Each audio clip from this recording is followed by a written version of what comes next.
Hello everyone, welcome to explore life with ঝিলিক। আজকে তোমাদের নিয়ে যাব একটি নতুন জায়গায়। উত্তর কলকাতার এই একমাত্র জৈন মন্দিরের খোঁজ তোমরা হয়তো অনেকেই জানো না। এটি হলো পরেশনাথ মন্দির। এখানে কিভাবে আসবে, কখন আসবে আর কি কি ঘুরে দেখবে তা জানতে হলে ভিডিওটি অবশ্যই সম্পূর্ণ দেখবে। এই মন্দিরের সৌন্দর্য তোমাদের মন ভরিয়ে দেবে। জৈন ধর্মের উপাসক বদ্রীদাস বাহাদুর নামে একজন এই মন্দিরটি প্রতিষ্ঠা করেন। তিনি জৈন ধর্মের 23তম তীর্থঙ্কর পরেশনাথের নামানুসারে এই মন্দিরটির নামকরণ করেন পরেশনাথ মন্দির।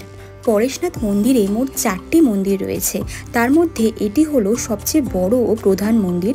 এই মন্দিরটির নাম ভগবান শীতলনাথজির মন্দির। এই মন্দিরটি সাদা মার্বেল পাথরের সাথে রঙিন মার্বেল পাথরের টুকরো এবং কাচের টুকরো দিয়ে তৈরি। মন্দিরে রয়েছে অনেক শ্বেত পাথরের মূর্তি, ফুল গাছ, জলাশয়। মন্দিরটি দেখলে মনে হবে এ যেন কোনো রাজপ্রাসাদ।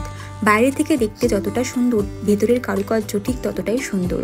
এবার আমরা ডান দিকের একটি রাস্তা দিয়ে চলে এলাম দ্বিতীয় মন্দির। এই মন্দিরটির নাম দাদাজিকা মন্দির।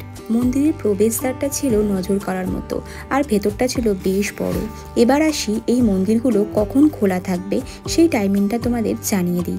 সকাল 6টা থেকে 11টা আর বিকেল 3:30 থেকে 7টা পর্যন্ত খোলা আছে।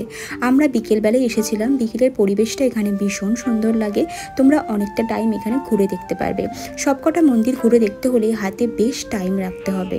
এই মন্দিরটিও বেশ সুন্দর। এখানে আরেকটি জলাশয় আমার চোখে পড়লো, আর এখানে অনেকগুলো মাছও আমি দেখতে পেয়েছিলাম। এই মন্দির থেকে বাঁদিকে রাস্তাটা দিয়ে তোমরা চলে যেতে পারবে তৃতীয় মন্দির। এই যে রাস্তাটি দেখছো, এই রাস্তাটাই হলো এর পাশে যে মন্দিরটি রয়েছে, অর্থাৎ 3 নম্বর মন্দিরটি যাওয়ার রাস্তা। এই মন্দিরটির নাম মহাবীর মন্দির। এই মন্দিরটি একটু ছোট হলেও বেশ ভালো ছিল। ভেতরে গিয়ে তোমরা অবশ্যই মন্দিরের কারুকার্য এবং সৌন্দর্যগুলো দেখে নেবে। ভেতরে মোবাইল ফোন অ্যালাউ নয়। এবার আমরা চলে এলাম সবশেষ মন্দির। এই মন্দিরটির নাম চন্দ্রপ্রভুজির মন্দির। প্রত্যেকটা মন্দিরই একে অন্যের থেকে আলাদা এবং ভীষণ সুন্দর। এবার তোমাদের জানিয়ে দিই এখানে কিভাবে আসবে। শিয়ালদা থেকে মানিকতলাগামী যে কোনো বাসে উঠে বঙ্গীয় সাহিত্য পরিষদের সামনে নেমে কিছুটা হাঁটলেই তোমরা চলে আসতে পারবে। এই মন্দিরে আসতে তোমাদের কোনো টিকিট লাগবে না।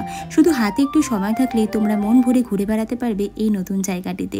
ভিডিওটি তোমাদের কেমন লাগলো অবশ্যই লাইক, কমেন্ট অ্যান্ড সাবস্ক্রাইব করে জানিও। দেখা হচ্ছে তোমাদের সাথে নতুন ঠিকানায়। Stay with us. Bye bye.